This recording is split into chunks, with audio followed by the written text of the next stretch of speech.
Good morning बच्चों। आज हम नवम पाठ रघुवंशम पढ़ेंगे। तो आपका ये जो पाठ है वो महाकवि कालिदास द्वारा रचित महाकाव्य रघुवंशम के प्रथम सर्ग से ये पाठ को लिया गया है। और इस काव्य में राजा दिलीप से लेकर अग्निवर्ण तक इक्ष्वाकु वंशीय राजाओं का वर्णन किया गया है। तो इस बुक में आपके पूरे श्लोक दिए हुए हैं, मैं उसका अनुवाद बता देती हूँ आपको।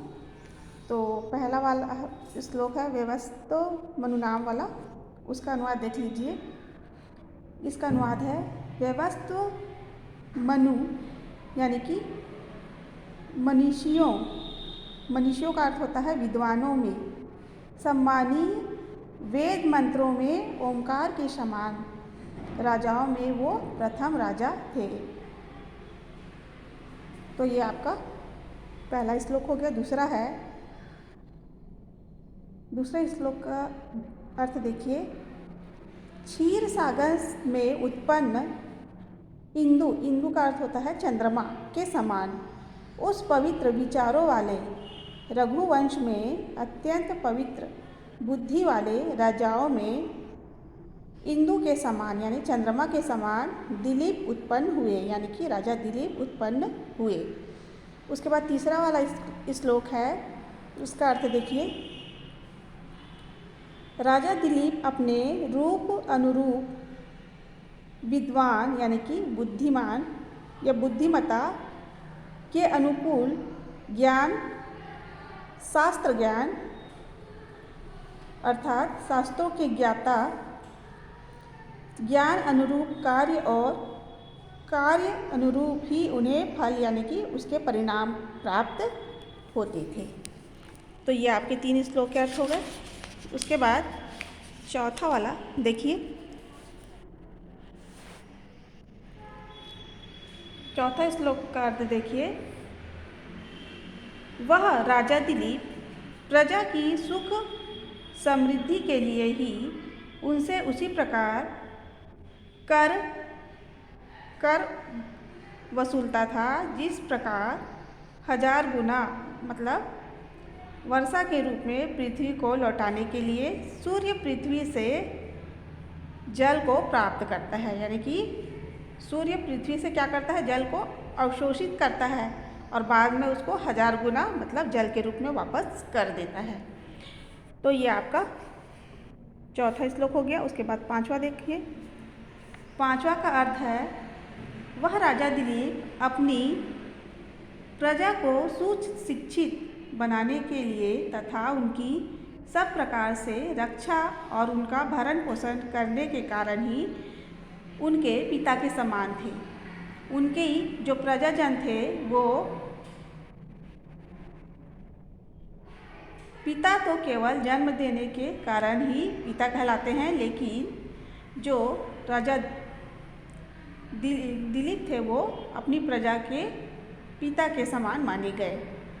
तो ये हो गया आपका। उसके बाद अगला देखिए। अगला श्लोक है छठवें का श्लोक का अर्थ देखिए। राजा दिलीप को विद्वान शत्रु भी पीड़ित की कड़वी औषधि के समान सम्माननीय यानी स्वीकृत थे। मतलब जो राजा जो दिलीप थे उनके जो शत्रु थे वो भी उनको कड़वी औषधि के समान स्वीकार करते थे, मानते थे, और दुष्ट प्रियजन होते हुए भी स्वाब द्वारा डसी गई प्रिय उंगली के समान त्यागने योग्य थे। उसके बाद अगला 7वां नंबर का देखिए। 7वें का अर्थ है मगध नामक नम्रता जनित वंश में उत्पन्न उनकी पत्नी सुदक्षिणा यज्ञ की दक्षिणी के समान थी। मतलब उनकी पत्नी के विषय में कहा गया है कि राजा दिलीप की जो पत्नी थी वो मगध नामक वंश की थी और उनकी पत्नी का नाम सुदक्षिणा था, यानी कि वो यज्ञ की दक्षिणा के समान थी। उसके बाद 8वां वाला देखिए। पुत्र की कामना से नियंत्रित वे दोनों राजा दिलीप और उनकी पत्नी सुदक्षिणा ने सृष्टि के रचयिता यानी कि ब्रह्मा जी की पूजा करके गुरु वशिष्ठ के आश्रम में गए। मतलब पुत्र की प्राप्ति हेतु वे दोनों मतलब राजा दिलीप और उनकी पत्नी सुदक्षिणा सृष्टि के रचयिता अर्थात ब्रह्मदेव की पूजा करके गुरु वशिष्ठ के आश्रम में गए। उसके बाद अगला है नौवां। अगला देखिए नौवां है नवनीत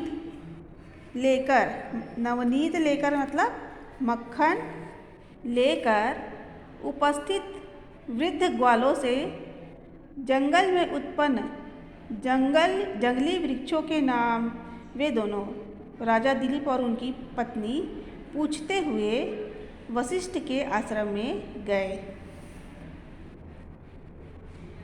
तो ये आपका पूरा पाठ का अर्थ हो गया है। अब इसके जो प्रश्न उत्तर हैं वो देख लेते हैं। तो इसका पहला प्रश्न है मही छिक्ताम आधा कह आसी। तो यहाँ पे मही छिताम आधा व्यवस्तव मनु आसी। तो यहाँ पे क को हटा के व्यवस्तव मनु शब्द को जोड़ना है। उसके बाद आपका दूसरा प्रश्न है व्यवस्तवस्य मनोवंशे का प्रसूतः। तो इसका उत्तर है व्यवस्तवस्य मनोवंशे दिलीपः प्रसूतः। मतलब व्यवस्त मनु के वंश में राजा दिलीप पैदा हुए। अगला प्रश्न है स प्रजाभ्यो बलि किमर्थम गृहीतवान। उन्होंने प्रजा से कर किस लिए लिया। तो इसका उत्तर है सह प्रजाभ्यः बलिं तासां भूत्यर्थ गृहीतवान।